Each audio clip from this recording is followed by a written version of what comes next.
আমরা পড়িয়া যায়, হাড্ডি পড়িয়া যায়। আমার ভাইয়ারা, এত কষ্ট করে আপনারা চাকরি করেন, যখন মৃত মানুষের লাশটা চোখের সামনে দেখানো হয়, মনের অজান্তে সকলের চোখ দিয়া অস্ত্র ঝরি।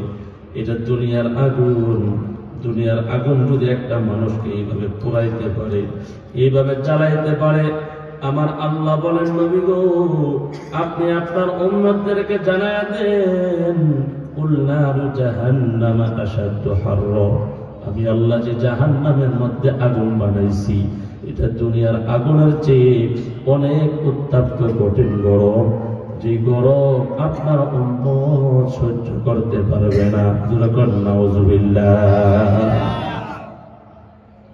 মহাব্বতের সকলে বলেন, আমাদের রব কয়জন? নবী কয়জন? আমাদের আল্লাহ এক, নবী এক, কোরআন। যেটা বলেন না, কোরআন। আমাদের কিবলা, আসার পদ্ধতি, যাওয়ার পদ্ধতি সবাই এক। কবরের মধ্যে প্রশ্ন করা হবে, একজন ইমামকে প্রশ্ন করা হবে তিনটা, মুসল্লিকে প্রশ্ন করা হবে তিনটা। আমি যে বক্তা আলোচনা করি, আমি নয়নপুরের জন্য প্রশ্ন হবে তিনটা।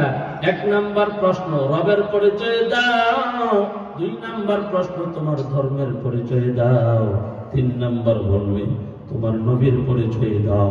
আর রব্বুকা ওয়া মা দীনুকা ওয়া মান নাবিয়ুকা। এখন যদি আপনাদেরকে কেউ প্রশ্ন করে, ও যুবক, কেউ যদি বলে, বন্ধু রবকে, কি বলবেন? আল্লাহ। আমাদের সকলের রবকে যালিকুমুল্লাহু রাব্বুকুম খালিকু কুল্লি শাইইন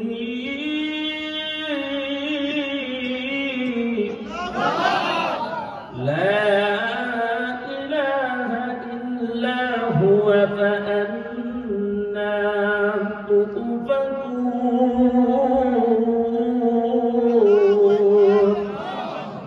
মহাব্বত বলেন না, আল্লাহু আকবার। কষ্ট হয়? এই যুবক, কষ্ট হয়? আল্লাহু আকবার এই শব্দের অর্থ কি? আল্লাহ মহান, আল্লাহ শ্রেষ্ঠ। কথা বলেন ঠিক কিনা?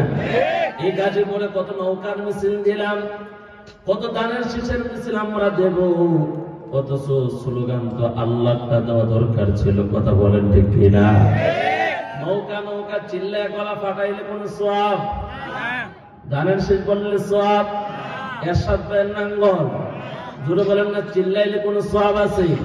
আল্লাহু আকবার বললে খুশি হয়ে যাবেন কে? আর জুড়ে বলেন না, আল্লাহু আকবার। মা গর্ভ থেকে জন্মগ্রহণ করার পর ডান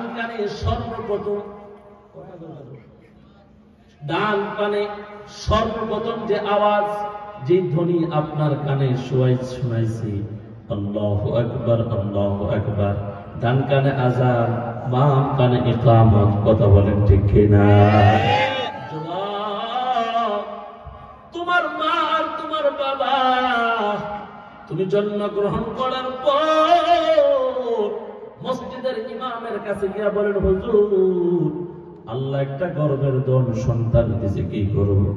ইমাম সাহেব বলছে, ডান কানে আযান দেন, বাম কানে ইকামত দেন।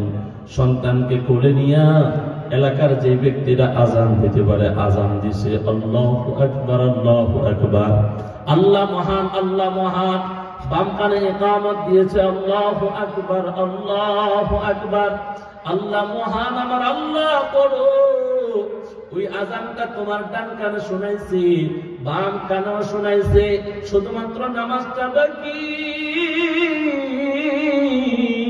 যেই দিন দুনিয়ার মায়া ত্যাগ করিয়া চলে যাইবি, ওই দিন মসজিদের মাইকে তোমার নাম এলান করিয়া মসজিদের 4 পায়া তোমার বাসার সামনে নিয়ে তার করাবে।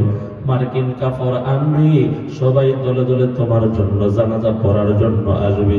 জীবনে কত বাহাদুরি করলা, কানের মধ্যে হেডফোন লাগাইয়া মসজিদের সামনে দিয়া হাইটা গেলা। মসজিদের মধ্যে আসরের নামাজ হইতেছে, চাষতলে বসিয়ে বসিয়ে তুমি নায়ক নায়িকাদের গান দেখো।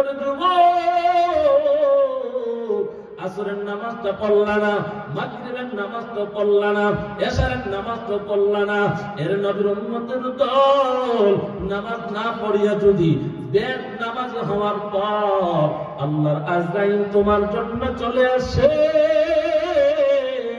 দুনিয়াতে যদি তোমাকে কেউ প্রশ্ন করে তোমার রবকে, তুমি চাইলে বলে দাও আমার রব হলো আল্লাহ, কিন্তু 3.5 হাত মাটির ঘর, ওই জায়গায় চাইলেই কথা বলতে পারবে না। ফেরেশতা প্রশ্ন করবে, ও মুমিন, দুনিয়ার মধ্যে আল্লাহ পাঠাইছিলেন তোমার গোলামি করার জন্য, নামাজ পড়লে, রোজা রাখলে, পর্দা করলে, হালাল খাবার খাইলে, মানুষকে ওজনে কম না দিলে, আমার ভাইয়ারা দুর্নীতি না করলে, শ্রমিকের মাল মাইরা বড়লোক যদি না হও, ইনসাফের সাথে যদি শ্রমিকের পাওনা বুঝায়া দাও, ফেরেশতা প্রশ্ন করবে মার রব্বিকা, রব্বি আল্লাহ, আমার রব হলো আল্লাহ, বলতে দেরি হবে না।